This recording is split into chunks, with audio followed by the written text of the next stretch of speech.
Ako nagawa video para sa mga tao na wala utak.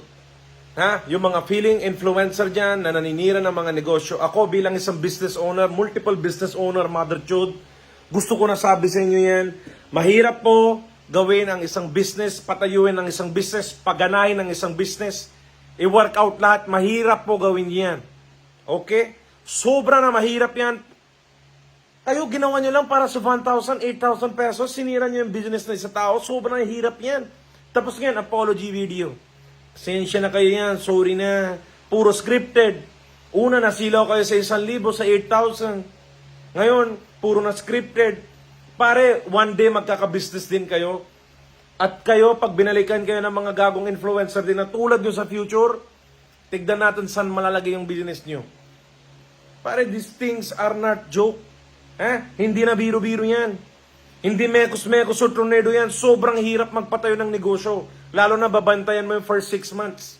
Kumusta? Minsan negative, minsan positive. Para na kayo si Raulo, meron pa kayo script na binigay sa inyo. Ano na yan? Kukuha na kayo ng project, may script pa doon. Buti sana kung malalaking kumpanya yan, di ba? Binigyan na nga kayo ng script, may pangalan pa yung tao doon. Sobra na wala utak, nasilaw sa pera, tapos ano na reason nyo yan? Kailangan na po namin pera, Mr. Nobody. Utay na utang kayo sa akin, bakit kayo maninira ng negosyo yan, Pag ako nakita ko kayo, Mother Chud, mekos-mekos ko ng utak ko niyan. Mekos-mekos si tornado ko na po family nyo, Mother Chud. Sobra na. Hindi kasi ako, real talk hindi na yung Mr. Nobody voice, Mr. ano na, totoong ako. Ang hirap po magpatayo ng negosyo, tapos bigla yung sisirain. Mahirap po talaga. Yung magsisimula ka pa lang, idea, okay. Yan na, ginagawa mo na. Tapos obserban mo kung kumikita negosyo mo. Tapos kayo, nasilawan lang kayo ng konting salapi, sinira nyo na yung negosyo ng tao. Alam mo, guys, utak lang minsan, hindi puro pera, utak. Sometimes yung mga makikilala mong tao, mga sobrang malalaki, pero wala nang utak. Kayo, influencer kayo, Mother Chud. Nagkaroon lang kayo ng konting following. Akala nyo kung batas-batas na kayo sa Pilipinas?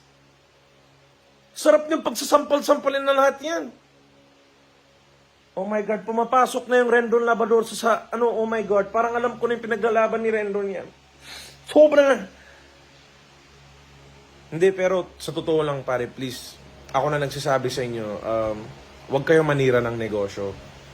Wag na wag yung gagawin yan. Babayaran kayo para lang makasira ng tao. Wag na wag yung tatanggapin yung mga ganyan. Ako po, ang daming endorsements na lumalapit. Ang daming projects na lumalapit. Ang daming mga... Kasi ako guys, ayaw kong pasukin yung mga bagay na hindi ko subok. Hindi ko pa nagagamit. Ba't ko utuhin yung mga taong nagsusuporta sa akin? Siyempre, number 1 dyan, ang target ng ipopromote ko na product, yung mga nakafollow sa akin. Siyempre sila sabihin nila, oh, binigyan si Mr. Nobody, baka legit to.